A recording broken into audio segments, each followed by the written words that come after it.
afternoon. I hope you are all well and healthy. Warm welcome to you, all of you, speakers and participants in the audience, to this second webinar on primary financial statements.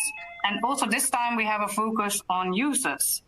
Some of you have been at our webinar exactly a week ago with exactly the same speakers in front of you. And at that time we addressed the presentation issues. Also, we did other webinars, but we very much focus this time on users. We have several speakers with a user background.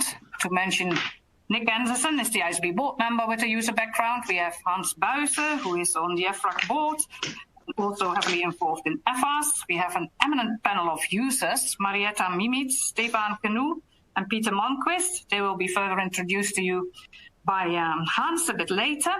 And then we will have Serge Pattyn, who is a former tech member with a user background, and he will give his takeaways at the end of this webinar. This webinar was supposed to be a physical meeting, and we were optimistic when we were planning it, when the exposure draft came out, but we had to split it in two webinars. So this is the second one on the performance measures and on unusual items, and we hope that these topics will cause a lively debate. What we're going to do is for the audience to have the possibility to ask questions. We're using this Slido device, either on your computer or on your mobile phone. The audience can ask questions. You can either ask a question to a specific speaker or to the whole panel or just in general. So if you just indicate the person you want to address. Then also, different from last time, we have decided to do some audience polls, so to get some feedback of the audience on a number of issues. So you have received these instructions. They were uploaded on our website, but we also got a direct link. And we have a first question, what we call a polling question, on your background. So it's basically a testing question, and that question is already open. So if you can respond, if you haven't done so, that would be good. Then we can see who we have in the audience. Lina, can you show already something?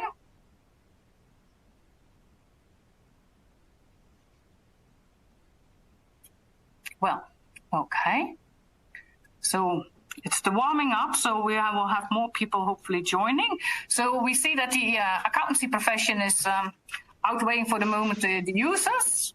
But we will see how this develops later. On our website, you also find the bios and the photos of all the speakers. So I'm not going to do a long introduction from each of them. You can read it there.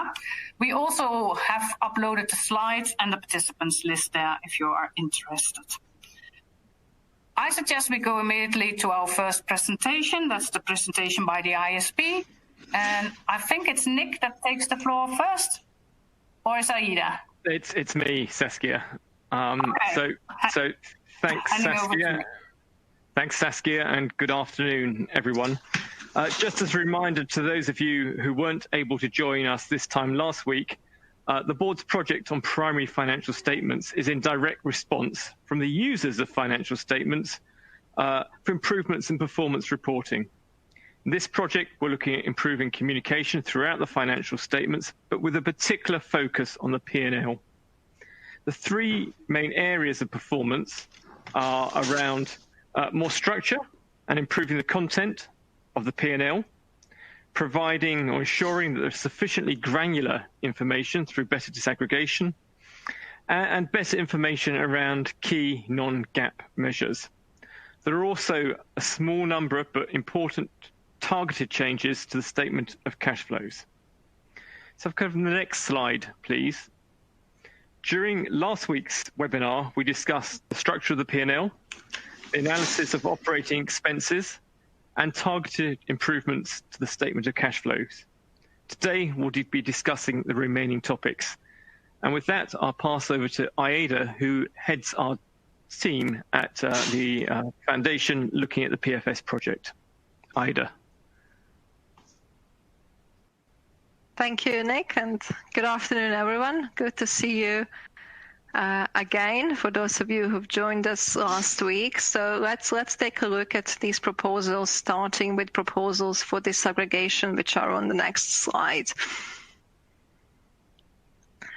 So just as a reminder of the reason behind these proposals, as everything else on this project is really driven by demand from users of financial statements who have told us that they often don't get information they need from the financial statements. For example, useful information can be obscured by inappropriate grouping or ungrouping, or sometimes there's too much disaggregation, and that makes it difficult to understand what is in the financial statements. So to address those concerns, the board proposes to strengthen requirements for disaggregation in the financial statements. And to do that, we have both set of general proposals as well as some specific presentation and disclosure requirements.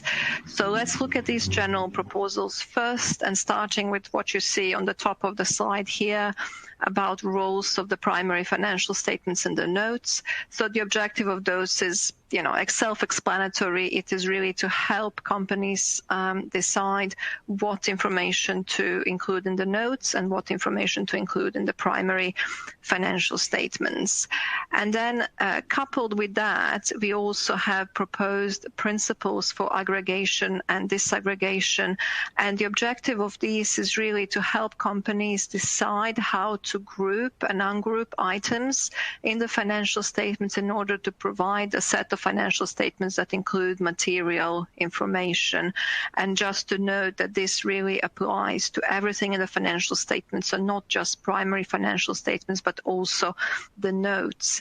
And how these principles for aggregation and disaggregation work is that they are also supported by guidance in which we set out the process for companies to follow in identifying this material information. And this is really done on the basis of classifying items based on their share characteristics.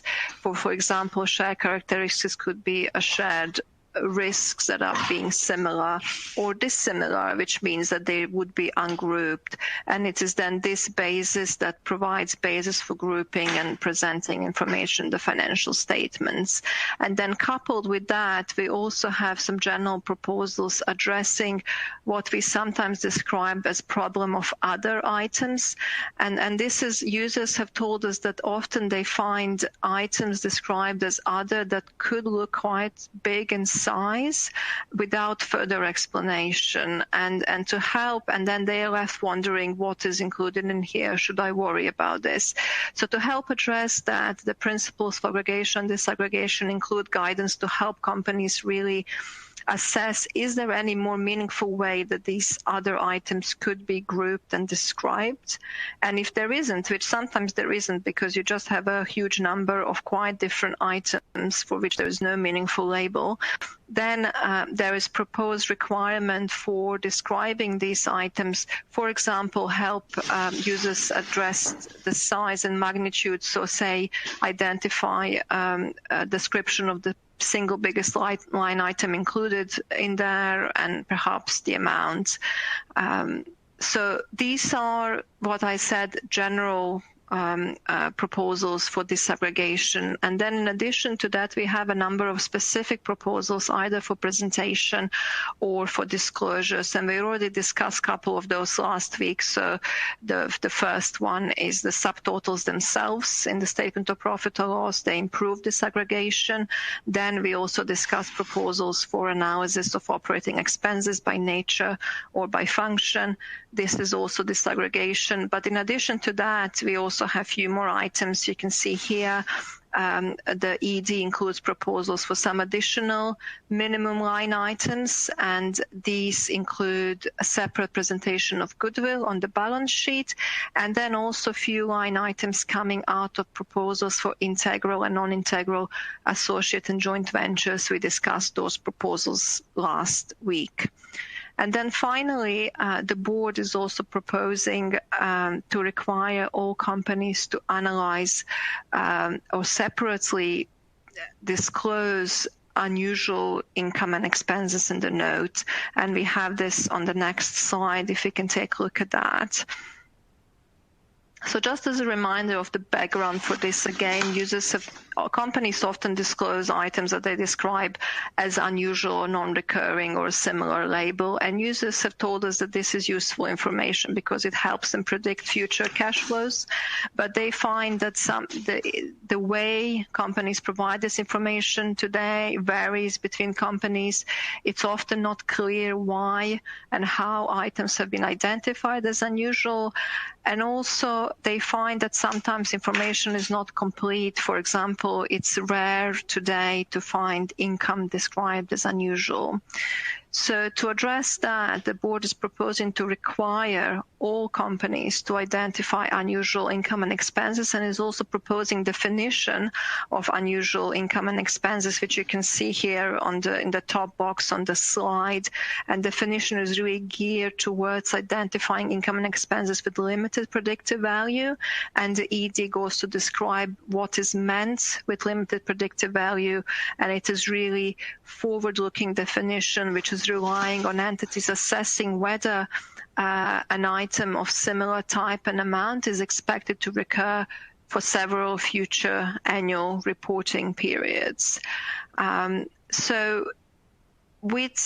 I think it's useful to just reiterate that disclosure of unusual income and expenses is a disclosure, so this would be in the note.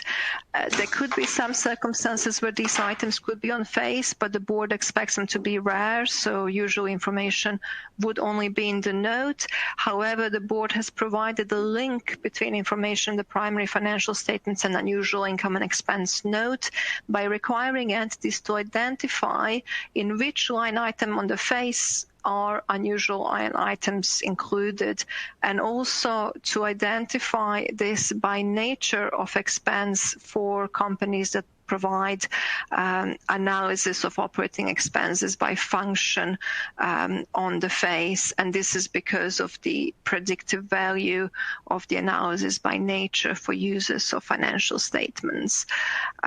So this was really a quick run through of the proposals for this aggregation. And I think Nick is now going to run us through proposals for management performance measures. Thank you. And if we could have the next slide, please.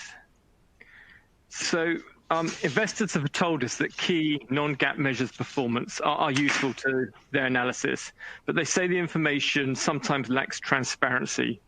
So in response to this, the board have defined a subset of non-GAAP measures called management performance measures, and are proposing to require disclosures around those measures in a single note to the financial statements.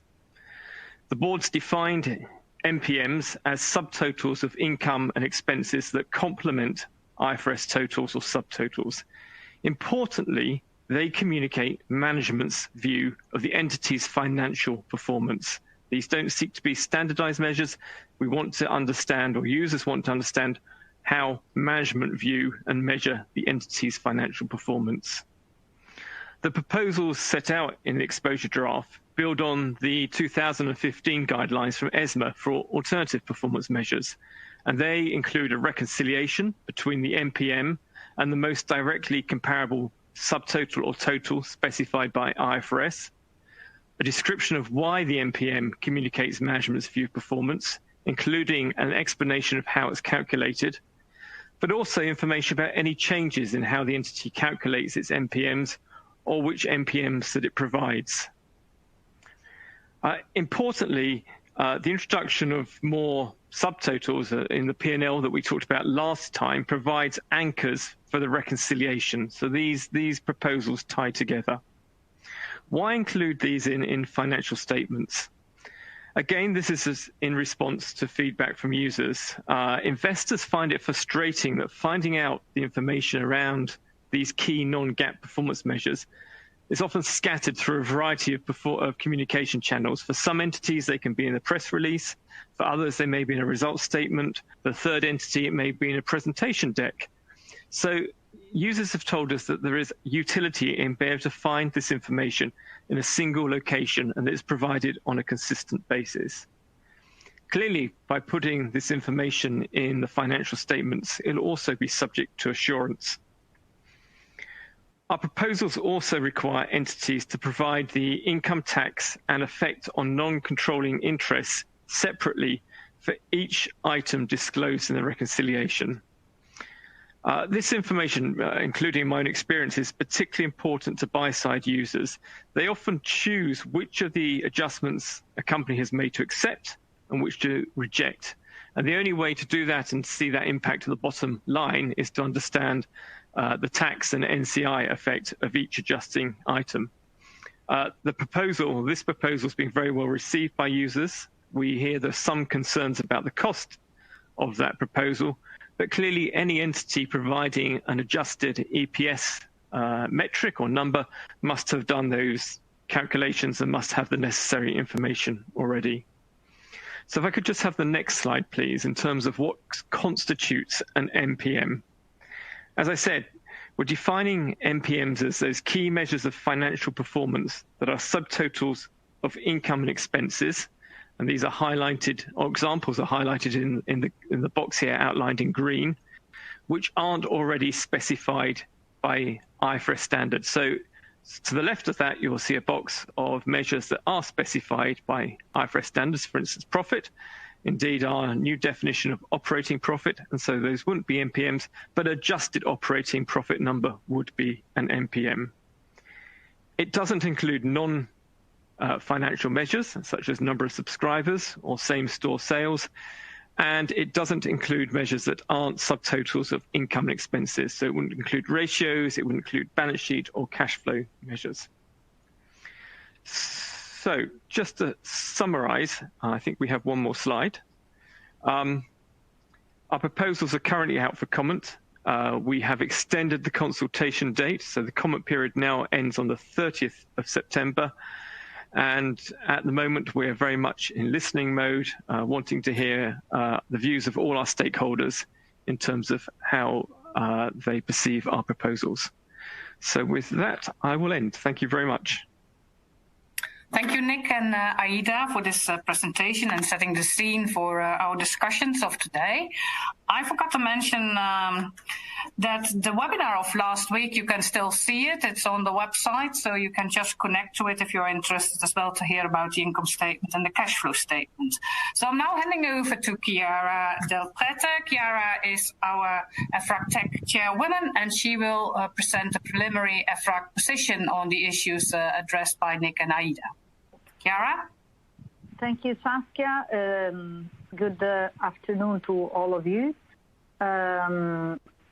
Our draft comment letter was issued the 28th of September 2020, and we are also in the listening mode. Sorry, it was issued in February, and it's open for comment until September. So until September, we invite all of you to support the collection of European views before we send our final comment letter to the IASB. So as such, our views that I will illustrate here are still subject to change. And in particular, there are relevant topics for which the views in the group were split. And so we particularly welcome the views of constituents to help us take a direction on these topics. And I will come back on these. Last word on our outreach activities. We are still open for recruiting of preparers to volunteer for the field test. Until the end of July, there is time to let us know your availability. This will allow you to test in practice the new proposal and how they would impact on your organization. Now, going into the details of the proposals presented by Nick and Aida. For the roles of primary statements and the notes, we are completely supportive of including this revised guidance, because this will help to have more clarity. Specifically on the roles of primary financial statements, the description provided by the ASB focus on assets, liabilities, equity, income, and expenses, while we would have welcomed perhaps a more broader focus, such as on the overall position, performance, cash flow, stewardship of the entity, rather than on the individual items. But As for many of our, I would say, as in general for our remarks, they are directed to support a better final result. They are not intended to criticize the intent or the direction, because we agree on what the IASB is trying to do. On the principle of aggregation and disaggregation, we also welcome the new guidance on how to aggregate and disaggregate the items. To support the views in our draft comment letter, we carried out an early stage analysis with a desktop review of financial statements, and we also found that for some non-financial entities, the line item other may amount to up to 10% of the net assets, which and not necessarily the entities provide now a description of what is included in that line. So we particularly welcome this proposal, and we expect that this will result in changes in practice. With reference to the usual and to the unusual income and expenses, we support the effort to include this definition, and we welcome that this will be a requirement, because very often adjustments are done to the income statement lines to derive adjusted management performance items to exclude non-recurring or similar items. So, and this is not done with the comparable level of information. So we support this to be a requirement. When it comes to the definition and the focus of this definition on the fact that these items will not arise for several future years, we observed using the example of the restructuring costs, that there are transformational processes that may last several years, but nevertheless they are not usual. So we invite the IASB to reconsider the wording to focus less on the several future reporting periods, because there may be items that will be there for a limited period of time. We also assess that this will result in a change, because those that today do not include this requirement, this presentation will have to do so. We also discussed on how this item would compare with the extraordinary items that were removed from IAS 8 in 2003, but we finally understood that this is different, so there was no need to further insist and clarify on this point. On management performance measures, this is the topic that we discussed more extensively with our working group, TAG, and the board.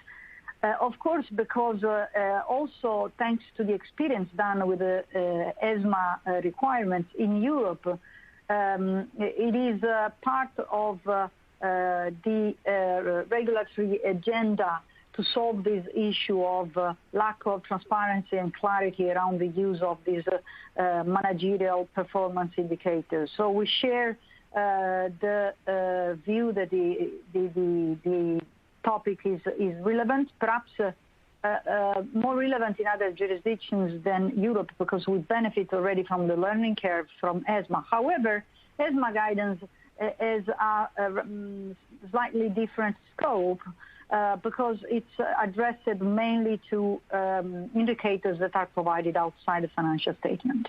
So here, the technical expert group was in particular divided.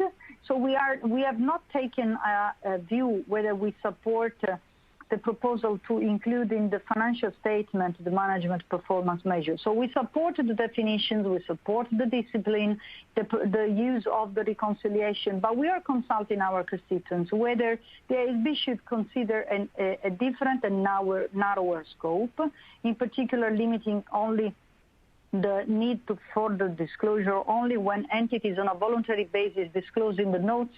So already in the financial statements, a management performance indicator, and this is the first alternative.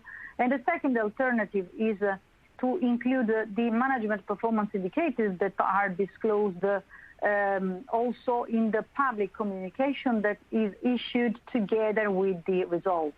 because there was an extensive discussion on what does communication means. Also, a tweet can be a financial communication. So there were very deep discussions, interesting discussions, rather philosophical sometimes. There were those that considered this occasion as a big chance really to increase the relevance and the quality of financial statements. So they wanted to take this opportunity and support the IASB proposals. But from the other side, there were those that were skeptical on the idea of giving too much prominence to these non-GAAP measures, and also of the issues of auditability and onerosity of the reconciliations. We will see it. So we are very keen to have your views before we take a definitive stance and direction on this. Then we are also collecting input on the costs for this proposal. And another overarching question is whether the new proposals will result in increasing the number of management performance indicators or reducing the number of management performance indicators. Also, this is an open point. This, I would say, is all from my side. I hope I stayed in the 10 minutes allocated. I think you did very well, Chiara, so thank you. Thank you for the presentation of the preliminary or tentative EFRAG views. So we are now entering into the panel discussion, and Hans will introduce the panel himself. We have already some questions. I see one question related to COVID-19 and unusual expense and income, which perfectly fits in the later discussion of the panel. So we will just take the questions a bit more towards the end. Hans, over to you. Thank you very much. I will first shortly introduce the panel members, because you normally have all the information about the panel members as well on the screens and also on the website of EFRAG. The first panel member is Marietta Miemietz. She is a director at Primavenue Advisory Services and has over 20 years experience as a European pharmaceutical and healthcare sell-side equity research and independent analyst. She led Société Générale's successful effort to build a top 10 rated pharmaceutical franchise with pan-European stock coverage and global client reach. Welcome. Second panel member is Stefaan Genoe, Head of Equity Research at Petercam Degroof in Belgium. He is a real financial analyst. He started his career as an analyst at Petercam, covering Belgian listed companies and gained experience in various industries. He became, since September 2015, Head of Equity Analysis at Bank Degroof Petercam. Welcome.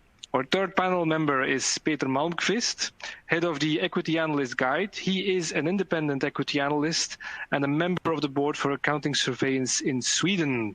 He has been the chairman of the Association for Swedish Financial Analysts, as well as co-chair for the Capital Markets Advisory Committee at the IASB. Welcome. I would like to open up with a first question. And we've heard, of course, before I go to the first question, please, ladies and gentlemen, do not forget to put forward your questions, more questions. You can raise them, as some people already did, through the app itself. I will watch the questions as we go forward. And as soon as we have a question that fits the topic or the question that the panel is discussing, I will take your questions as well. Point one. Point two, we will also stop the panel now and then with short poll questions. And for those poll questions, we do need your support and your active behavior on those. Okay, question one. Well, Nick explained already the position of the, let's say, alternative performance measures, the management performance measures, the non-GAAP measures. The question, of course, for us analysts is, are those all the same? And how about comparability? Should the set of management performance measures for different sectors be specified? And also APMs are defined by ESMA, and they cover more measures, such as also non-financial measures, ratios, compared to the MPMs that have been defined by the IASB. Should these performance measures also be considered by the IASB? Can you please help us in the search for clarity? I give the word or the rostrum to Marietta on this first question. Thank you, Hans, and it's great to be back. So let me start with some philosophical comments, and I promise to be much more succinct on the future questions. So I cover the pharmaceutical sector where APMs are very widely used, and they are widely used for a reason. They are much easier to forecast than the IFRS figures, and they are necessary for analytical purposes. APM, non-GAAP, non-IFRS, they're all used interchangeably by the companies, but every company defines their own APMs, although there is an element of benchmarking to peers and convergence. So the question is whether there is scope for abuse or for investor confusion. And I think it's a valid question, given that in my sector, the non-IFRS earnings are often twice as high as the IFRS earnings. So I welcome some rigor around this, and I welcome the IASB's proposals to allow the companies to show a subset of these measures, called MPMs, in the primary financial statement, and to impose some rules around clear reconciliations. The recon items will be subject to audit, which gives me some additional confidence. And I don't think that the IASB can really do more because there is just no consensus among users how APMs or MPMs should be constructed. And the reason is that they actually serve at least 3 different analytical purposes. The first is smooth earnings. So by removing one-offs or lumpy items, it may be necessary for a whole bunch of analytical purposes, from figuring out what numbers you should use for your forecasts, to having a reasonable clean number on the underlying business performance for discussions with management and ratio calculations. So any sort of reasons for smoothing out the earnings. The second is that the APMs can get you closer to cash earnings. So for example, a lot of investors like to look at profit before intangibles amortization, which is a somewhat arbitrary non-cash expense item, and it doesn't tell them if the acquisitions that gave rise to that amortization were good or bad. So there is a reason a lot of APMs added back, and it's fine so long as investors are aware for valuation purposes that vital economic cost has been removed, because the alternative to these acquisitions would have been more in-house R&D spend or more in-house marketing spend. And the third, and that's the most important for me, is APMs can isolate a company's operating profit in the markets where they operate from everything else that's going on. The first thing an investor will want to understand about a business is, are they actually gaining market share? Can they produce at a reasonable cost? Do they have adequate share of voice, or do they need to step up their sales and marketing effort in the future? And only if he's satisfied that the company is running a good business or can improve in future will he look at all the unrelated stuff that the company is dealing with, like settlements of old legal cases or restructuring expenses related to businesses they're exiting. So all things considered, the main objective is for analysts and investors to be able to quickly calculate their quote-unquote personalized APMs that support their specific analytical aims. And I think the IASB's proposals will be very helpful in that regard. And I think I'll stop here and let my colleagues elaborate a little bit on the technical details. Thank you. Oh, I wouldn't say technical details, but Peter, what are your views on this one? Again, are they all the same? What should we use? What is the good one? What is the bad one? Well, I agree with Marietta that there are APMs that I want to calculate myself. At the same time, there are APMs that the company want to calculate themselves, and they are also useful to me. So I don't want to prohibit anything. But I think it's necessary, at least for the IASB, to continue separating like non-financial MPMs or adjustments or figures from financial, and the financial ones, they derive from the income statement, from the IASB figure. Like the non-financial MPMs we have mentioned are like same-store sales or order bookings or organic growth. It is useful figures, but I don't think IASB should dig into and require definitions of them, because then they will disappear, because I think it's rather difficult often for the company to specifically define how they have calculated, for example, same-store sales or bookings or any other figure. But I think those are very important when I try to estimate for, in particular, growth of the company, future growth of the company. The financial MPMs, I'm very, very focused on because I've done a lot of research in this field, and I can say that roughly half of the adjustments that the companies, at least in the Nordic market, do relates to restructurings. So most of the explanations relates to restructurings. And the second most important, and that is almost half, and the second most important is impairments of mainly goodwill, but also other fixed assets. And then you have some legal claims, normally in the US, some legal settlements also in the US, and there are gains and losses from selling shares or fixed assets. But the amounts over time are rather small. But the amounts over time, if you take them collectively and look at the costs, in particular the restructuring and similar costs, those summarize to roughly 11-12% out of earnings before the adjustments over time in Swedish company. And they, of course, increase when the business cycle turns down and decreases when the business cycle increases. So they are of a cyclical nature. Does that mean I don't want any explanations from the company regarding, for example, it is a restructuring cost? Do I want a label included saying this is an unusual cost? No, I don't want any kind of label giving me information that I don't really understand. If they say this is the restructuring, we have closed down a factory, I know more or less what it is. Also, if it is an impairment of goodwill, I know what it is.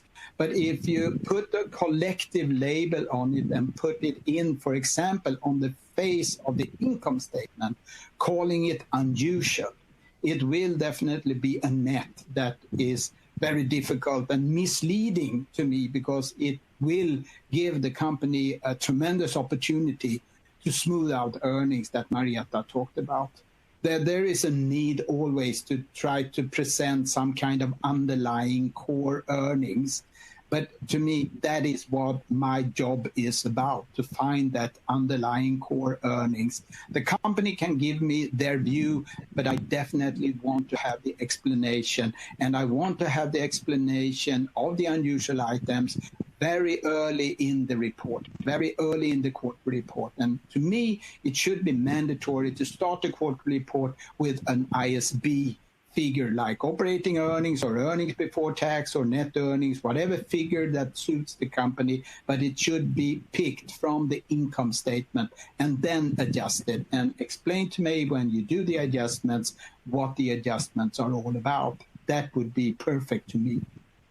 Yeah, but I hear some votes also specifically for the, let's say, the APMs, the non-financial measures, or what have you. Well, in your expose. But well, the non-financial measures I use if the company presents them. But for example, I've learned over the years that order bookings is a very dangerous figure. All of a sudden, the business cycle turns down, and the orders that we felt or believed was very firm, they are not at all firm any longer. They can be taken back and so on. So everything that is non-financial is, I would say, by definition, also much more uncertain. The quality of the figure is more possible to manipulate for the company. Just one short thing about the cost that has been mentioned. I don't think there are any extra cost for the company at all involved in this, because they have exactly the same problem inside the company. When a segment is reporting to the head office, the development in that segment, they end up with exactly the same kind of problems that we are facing as external analysts. So what they do from a group perspective is that they take all the adjustments that they do internally and combine them into a group adjustment. So to me, there's no extra costs involved at all in this. Okay, thank you. Shall we move to a first poll question, if possible? I would like to see poll question number 2. And if you all see the screen, the poll question says, do you think it's useful to require the disclosure of any performance non-GAAP measures defined by management in the financial statements? And then the possible answers are going to be yes, entities should be required to provide disclosures about performance measures, or no, they should not be required to provide those. It should be optional for the entities to provide disclosures about performance measures defined by management, or we are indifferent. Please let us know your views. Send them in. Okay, we see a massive vote that the performance measures should be required up till now. And I'm checking how many votes we have right now. Saskia, can we see this somewhere?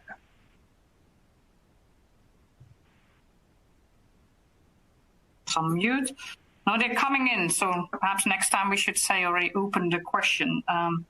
So you have half of the people that gave their background now voted. So yep.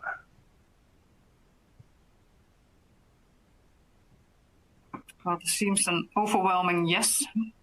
It's still an overwhelming yes, which is a good sign.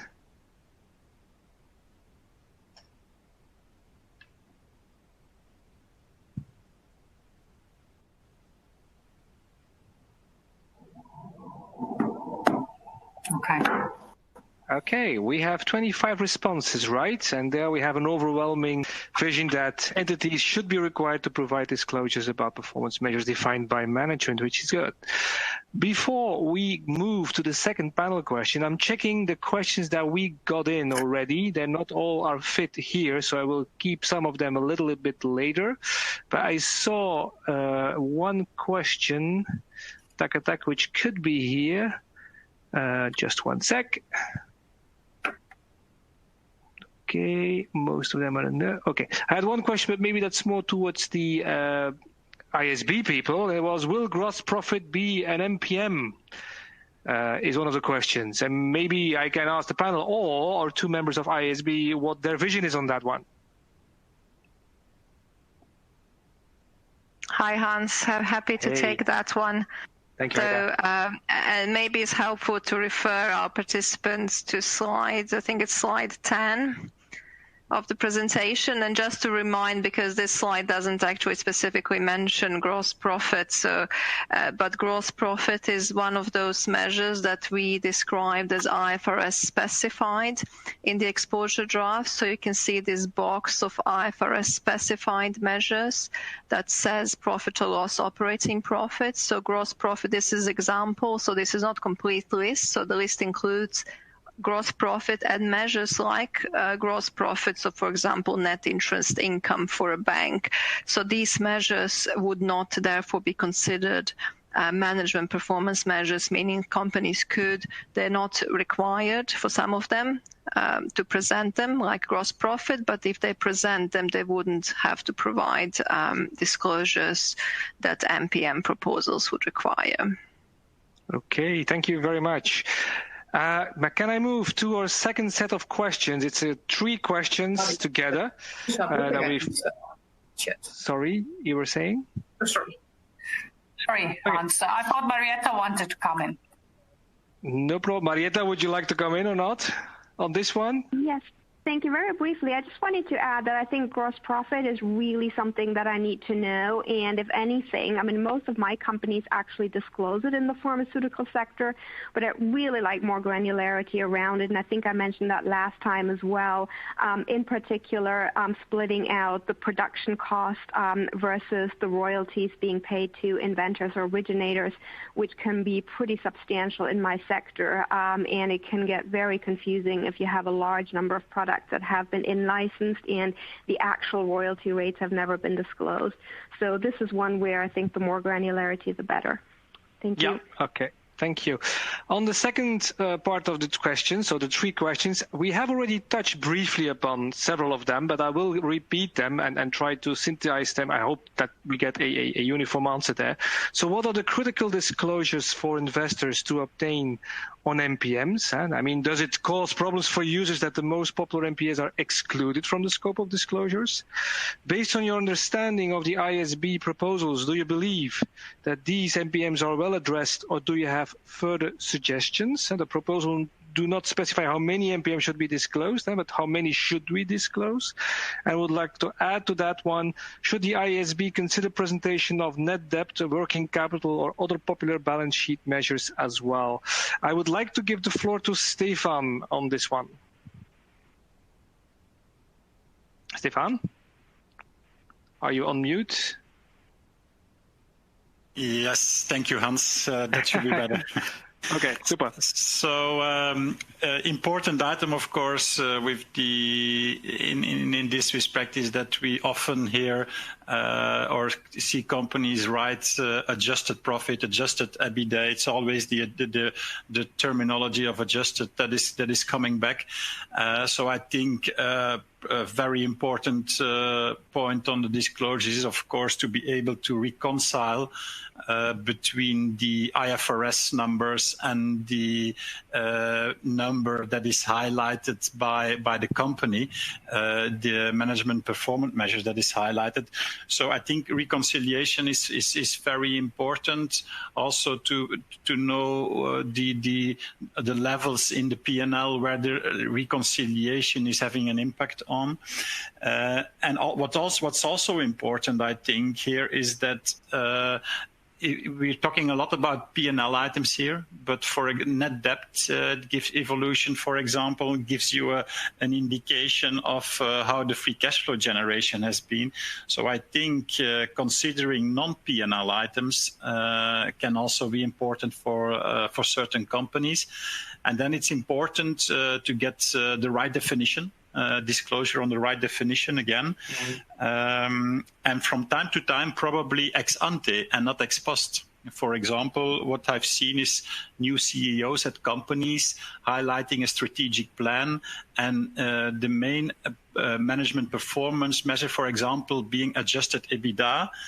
And the EBITDA, it's different from the normal EBITDA with a broad range of exceptional costs that will be taken in the upcoming years.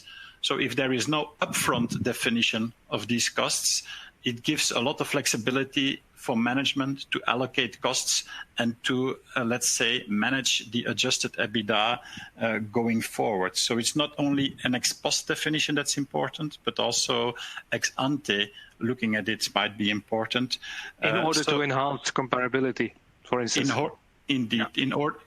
in order also to be able to judge real performance, so to make sure that the numbers are not arbitrarily impacted by allocation of costs or anything else. Yeah. So, of course, those are some of the most important items. Clearly declare all the items that are excluded between and make the difference between adjusted and real P&L items, but probably also for non-P&L items in my view. Okay, thank you. Marietta, this is your subject. What are your views? I completely agree with everything that Stefaan has outlined. And just wanted to highlight that in line with what I said earlier, I would really like to see separate disclosure of anything that is not related to an entity's in-market performance of their main business activity, particularly if it's a large enough amount to distort the overall picture. So, for example, I'd like to see an SG&A number, or at least be able to calculate an SG&A number that is reasonably close to actually marketing and selling and distributing stuff. So if in any given quarter, SG&A is heavily distorted by legal settlements and expenses, or expenses from a large restructuring program, or by a substantial revaluation and contingent consideration liabilities, I'd like to see that flagged. And I think, this is really true for every single P&L item. Okay. Thank you. I think we should ask this question again to our public. So I would like to ask for poll question number 3. And I would like most people to respond on this one, because it is our question, your view on if entities would have to provide disclosures on performance measures defined by management in the financial statements, which ones should be disclosed? And the 4 different answers are: all performance measures defined by management used in public communications, including ratios, should be disclosed. Management-defined performance measures that are subtotals of income and expenses used in public communications outside financial statements. This is the IASB proposal, ladies and gentlemen. Performance measures defined by management released jointly with the annual or the interim report, including earning releases. Or fourth possibility, performance measures defined by management not specified by IFRS standards that are voluntarily presented within the financial statements. The votes are yours, ladies and gentlemen. And if I look to the screen, now I only have 4 votes, so we need a bit more.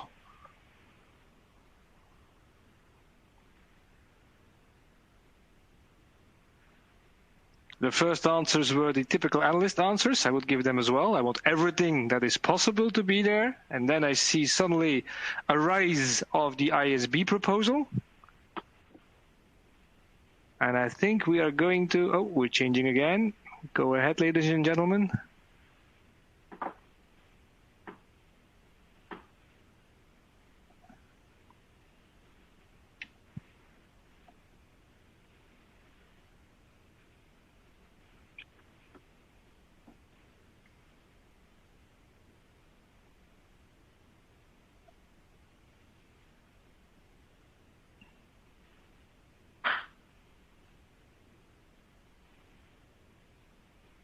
Okay, we're still moving upwards.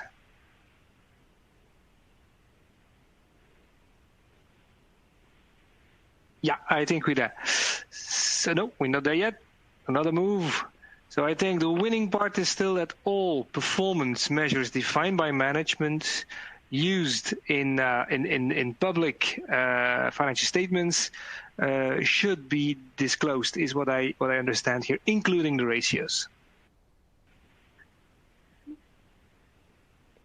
Okay, thank you very much.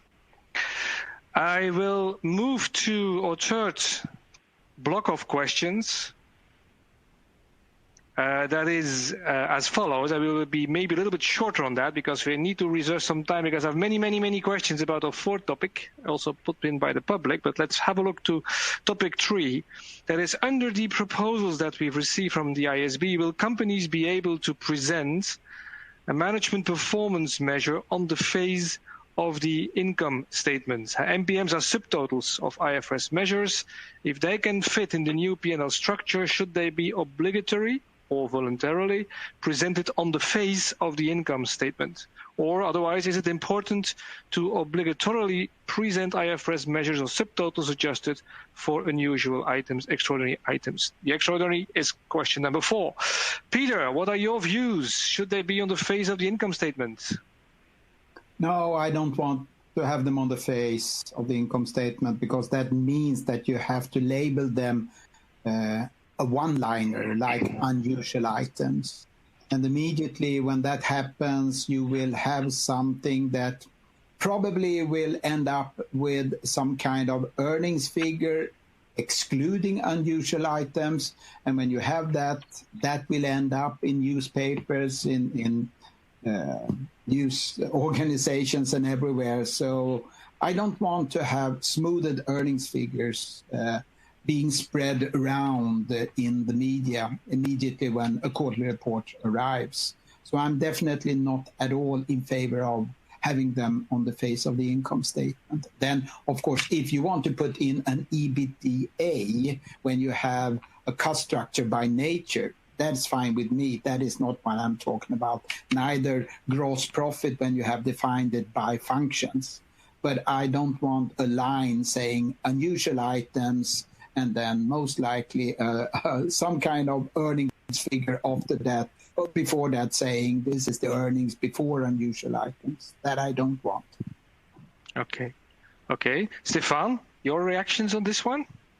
Yes, fully agree on this one because it also offers the opportunity for management to impose the numbers they want journalists or analysts to focus on. And it's important, I would say, to stick a bit to the facts on the front of the P&L. And then, of course, in the press release, there will be the alternative and then the management performance measures.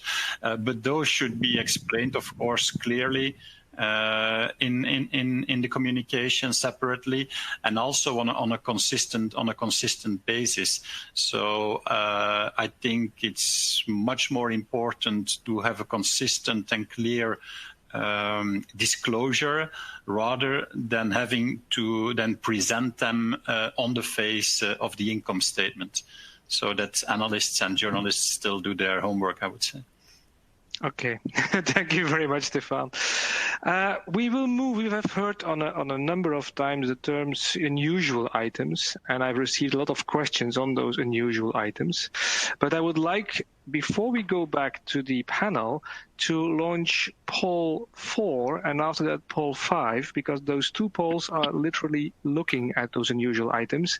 And before we go into the discussion, I would like to see what our audience is thinking about that. Can I please have question 4 out of the poll questions? I will read it quickly. Do you consider the disclosures of unusual items useful? First answer is yes, if it concerns identified items with limited predictive value. This is what the IASB definition provides us with. Yes, but the IASB definition is too narrow. No, the IASB definition is too broad. No, it's too judgmental. And last but not least, not sure, I don't know. We have 7 answers. Ladies and gentlemen, we're waiting for your answers on those 4 or 5 possibilities.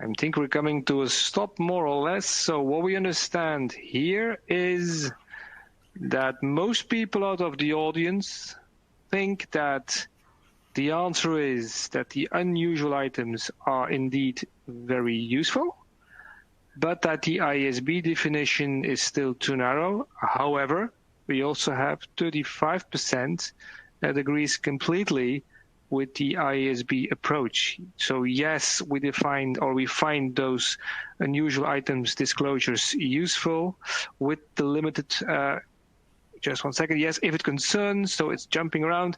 So I get now a winner out of yes, if it concerns identified items with limited predictive value, which is the IASB proposal, has now gained most of the votes, followed by yes, we would like them to be there, but the IASB definition is a little narrow.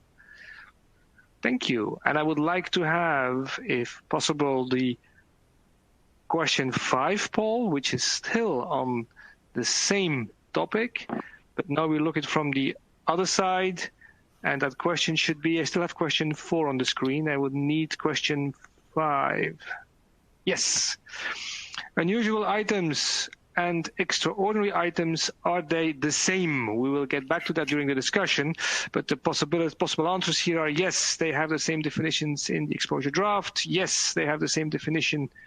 Oh, no, they are different concepts, and the exposure draft focuses on unusual items, is now gaining. We have 5 answers. Please go on.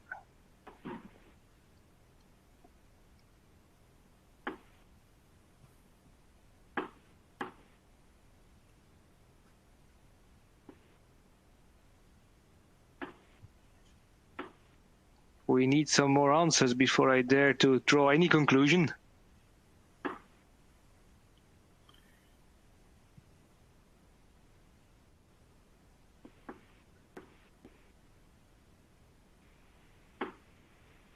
Twenty-three answers.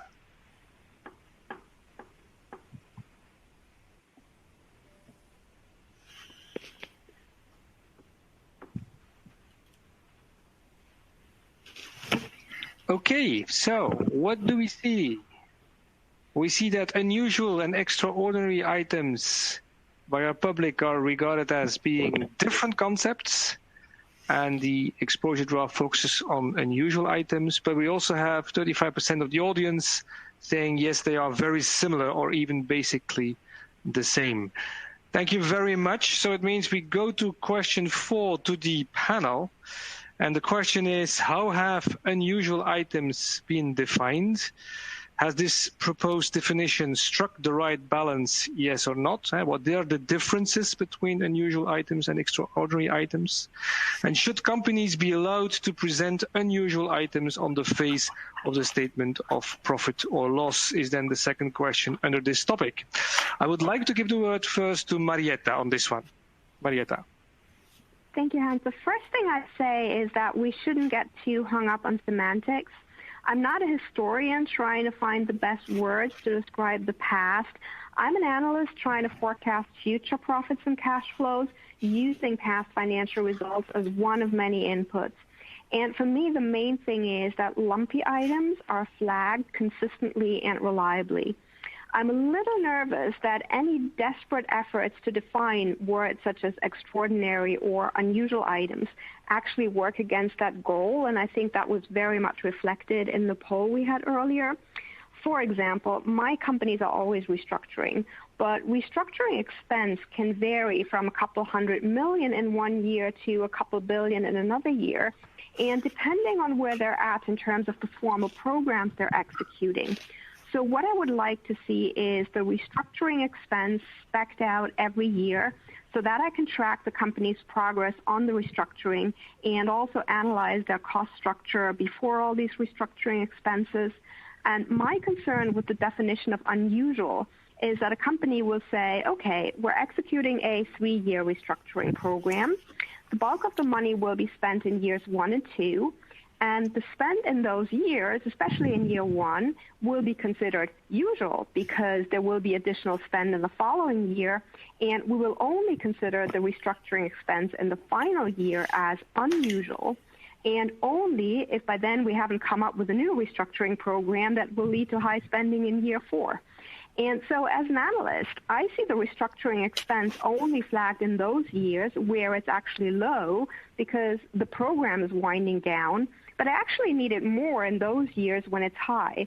So a better approach in my mind than arguing over what's usual and what's not might be just to define categories that should always be disclosed separately to the extent that they're quantifiable, because that would get me a disclosure of restructuring expenses in those years where they're high, and I'm happy to actually assume they're zero in years where companies are doing so little restructuring that they actually struggle to separate out the expense specifically related to restructuring.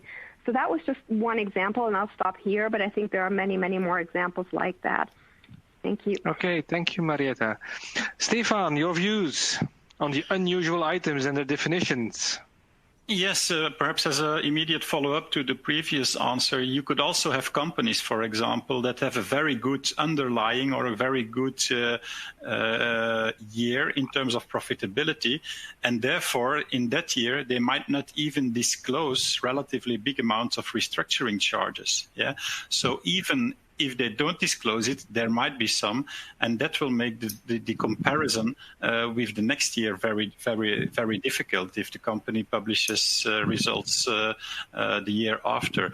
So a definition is very difficult because you will enter into semantics, and I'm not an English native, so while you have extraordinary and unusual items in English, in other languages both definitions might translate in something that is very similar to each other, so that's very difficult.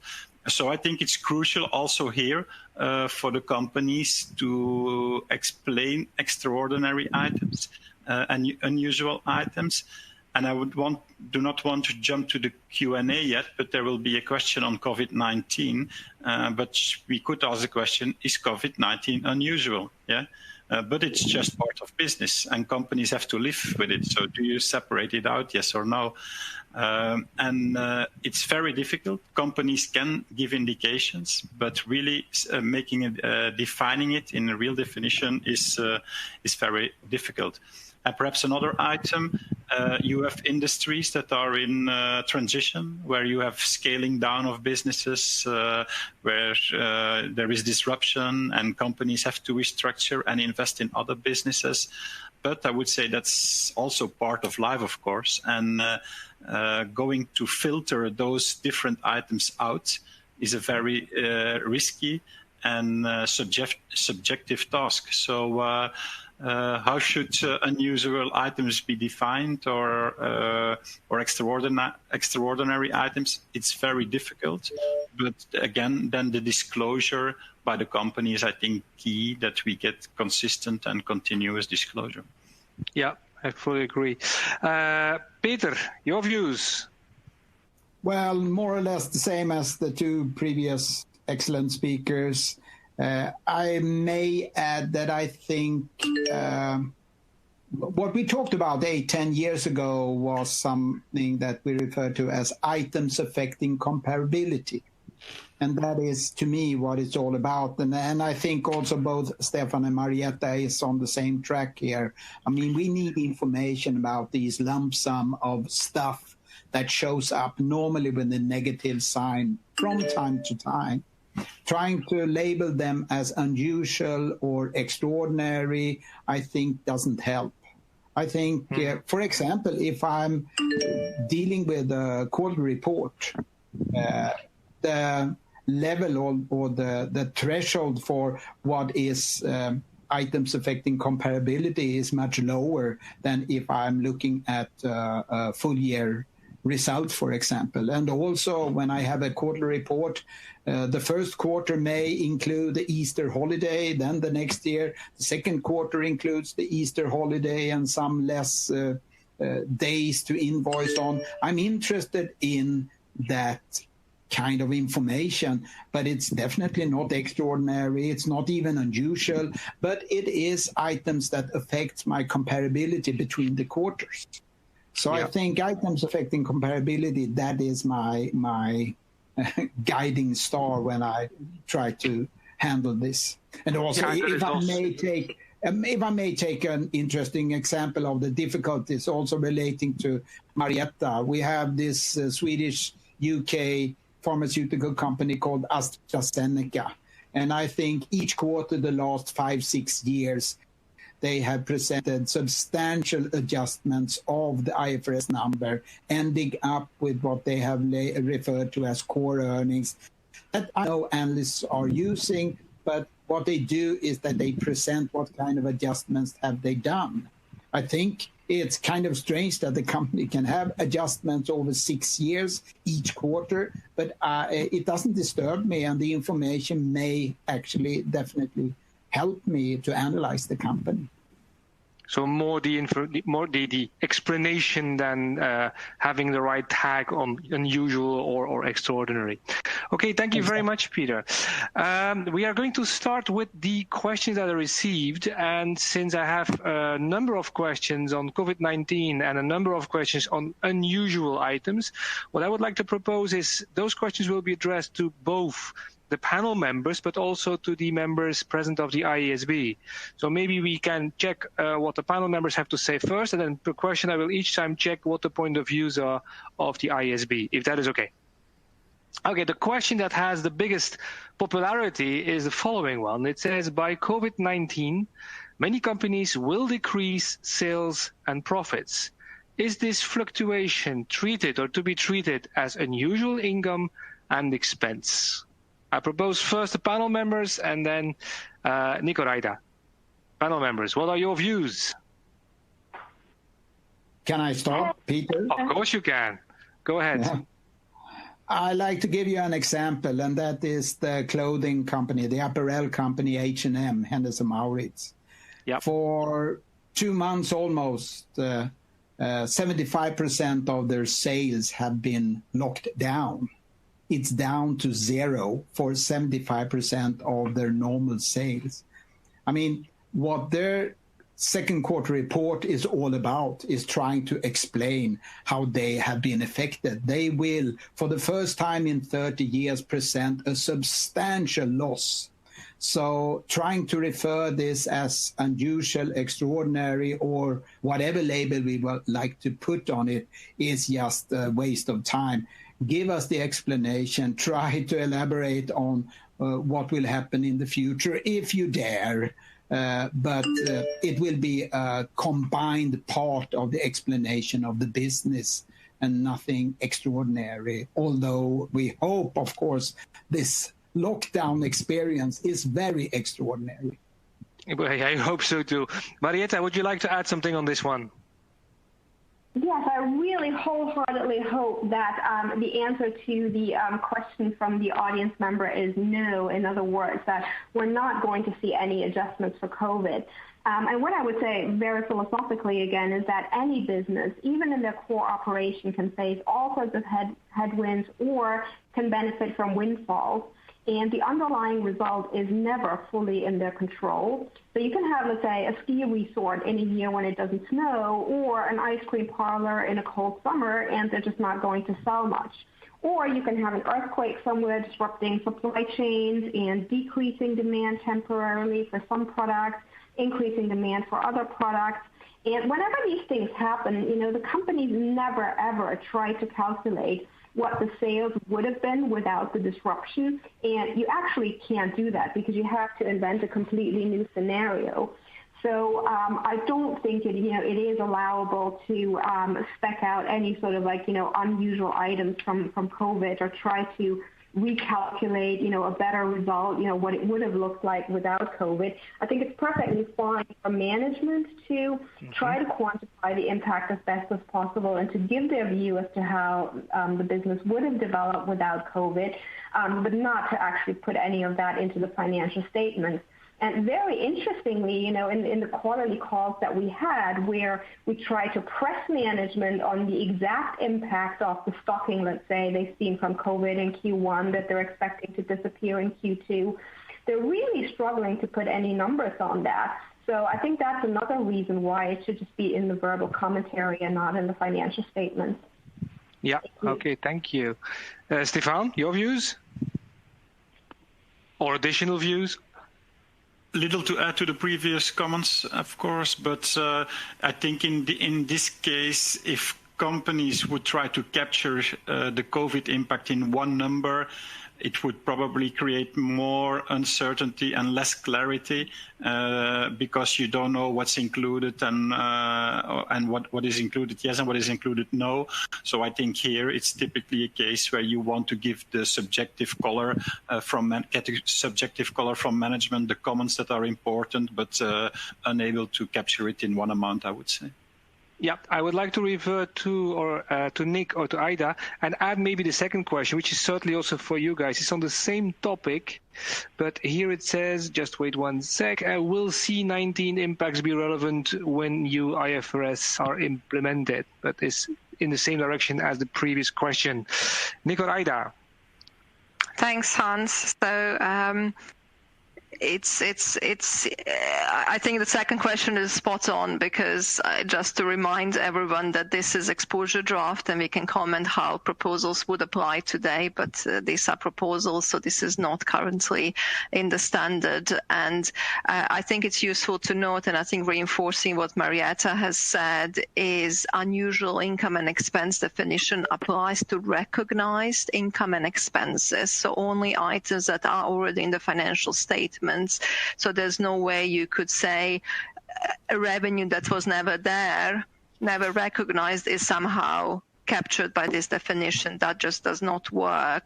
But what it could capture potentially is, I often use an example of maybe personal protective equipment that companies have been purchasing for their staff.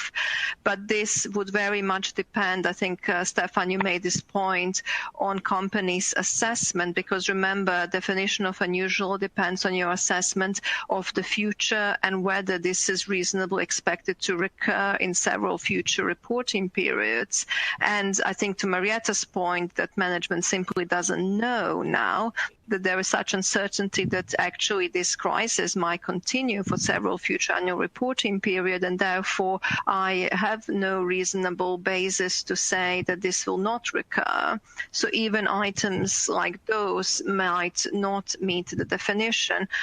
And maybe just to add, with referring back to Peter's point, I think practically, because the effect is so pervasive, I can see how it could be quite difficult to actually single out particular line items and have a reasonable assessment of, this is the COVID effect and therefore this is unusual, because it has been quite pervasive.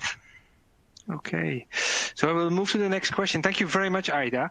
Next question, and it is, how will materiality and confidentiality be taken into account with regards to disclosure of unusual items? Example given, if this is important in a business unit, but for instance, not important for the group. I would like to give the word first to Marietta on this one. Yes, thank you, Hans. So I would really like to see, if you're going to be disclosing some sort of an unusual item, to actually see how it splits out over the various segments. And I think, people do pay a lot of attention to the actual operating performance of segments.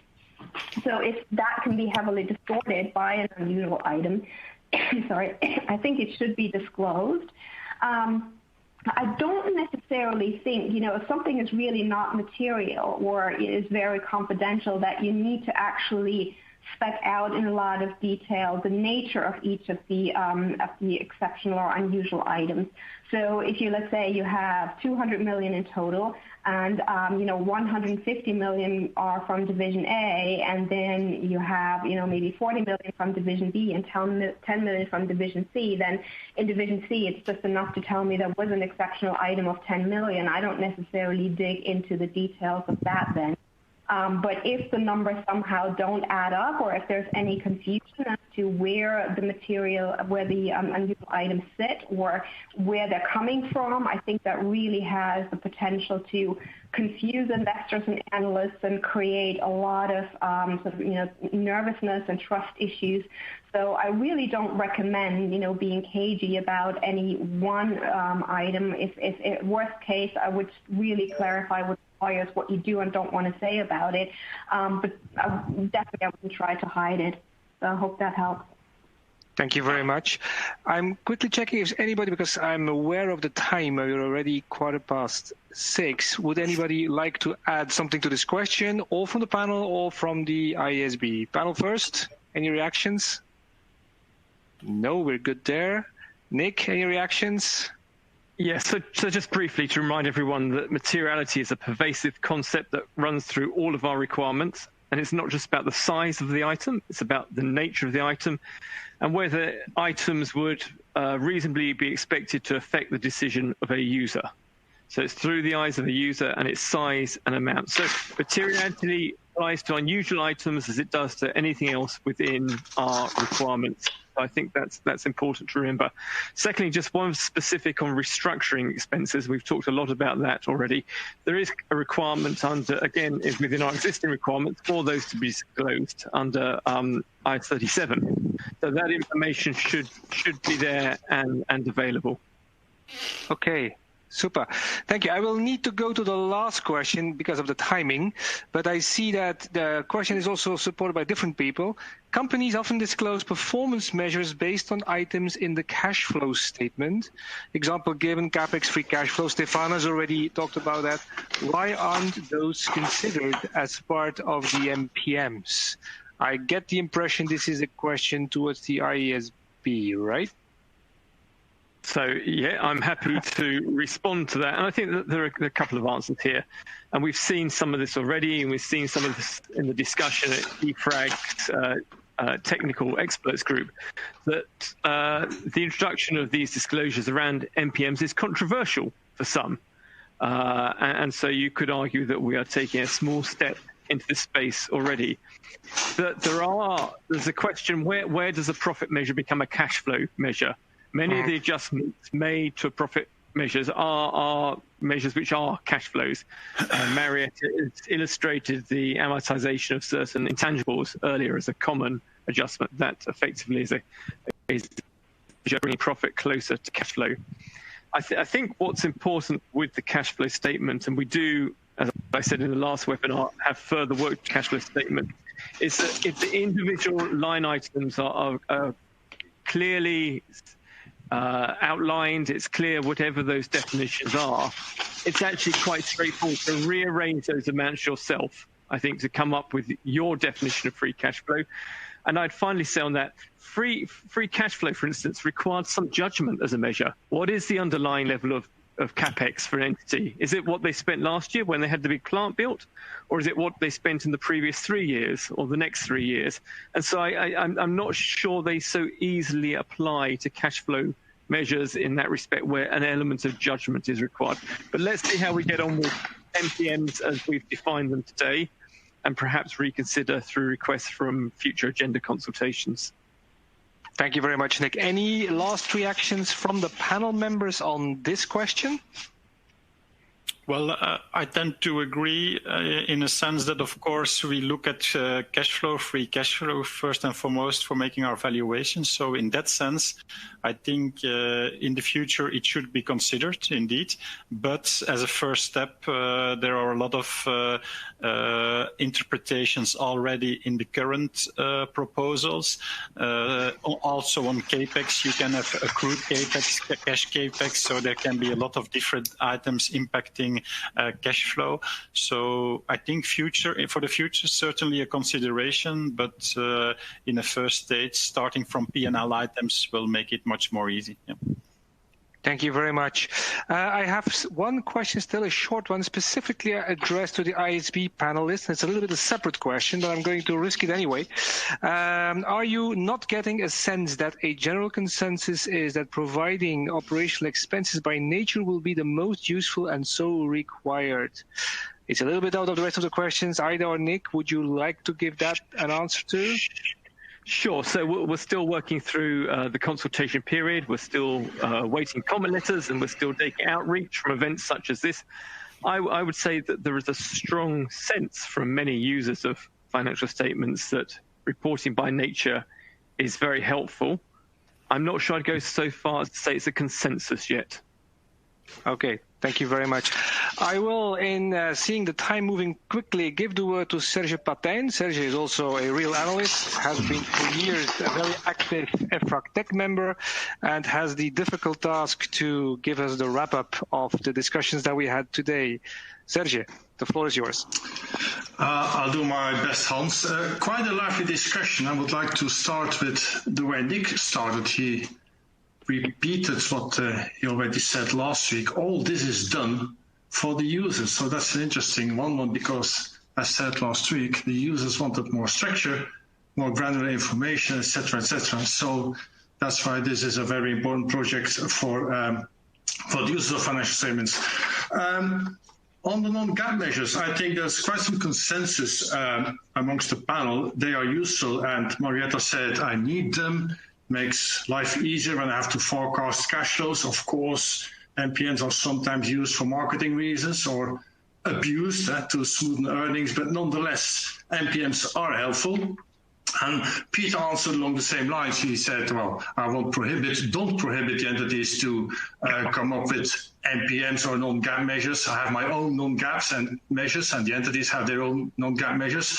But they are useful when I try to analyze a company. He made an interesting comment to the IASB. Don't go too far in this because it's a difficult one.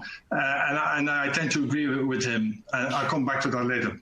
he wanted enough explanations because he really focused on his own analysis. The MPMs are okay, but I'll do my own analysis and I'll decide on my own what I think about the performance and the financial position of the entity.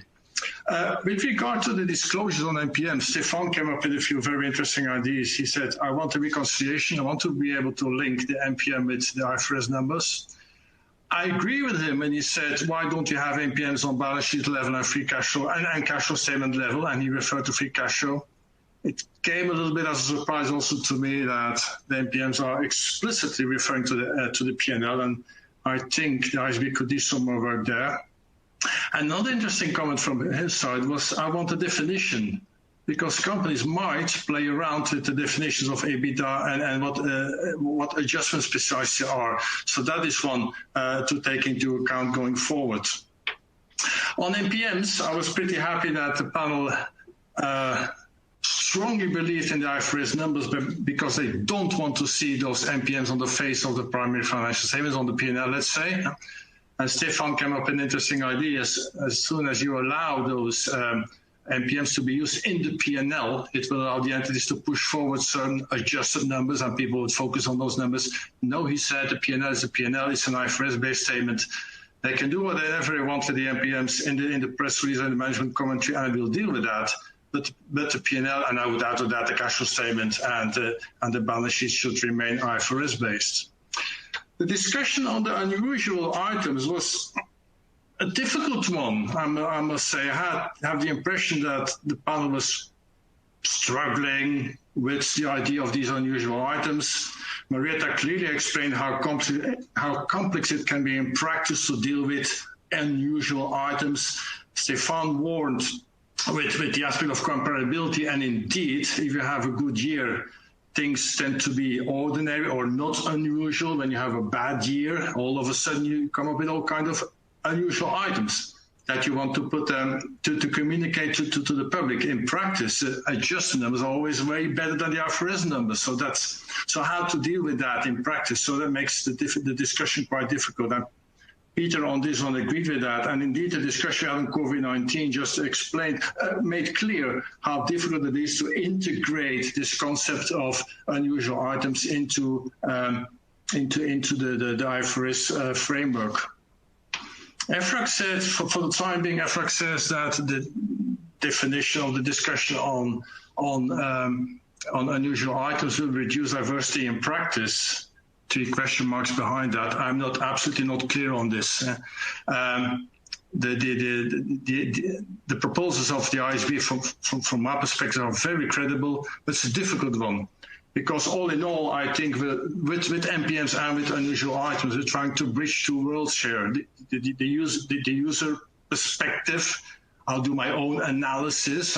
Give me the MPMs, give me the extraordinary items, and I see what I can do with it, and I see how I treat them in my analysis. And on the other side, you have the IASB that needs a clear framework, of course. Principles-based it is, but it remains a framework. Anyhow, the conclusion of all this, from my user perspective, is the job of an analyst is still to analyze. Thank you very much. Thank you, Serge, for your summary with your personal flavor and some personal views on it. I think it has given us and the discussion in the panel food for thought. So we are coming to the end. We have slightly run over, but I hope that it was of interest to everybody. So rest me to thank everybody, all the speakers, the panelists, all for participating 2 weeks in these webinars. And as said, you can look back to them if you want, if you have missed one. And we hope to see you at future webinars as well, because this will not be the last webinar about PFS, about primary financial statements. So we will continue with our webinars. Thank you. Thank you. Thank you very much. Thank you very much, Saskia. Thank you. Bye. Goodbye to all of you. Goodbye. Ciao, ciao. Bye-bye.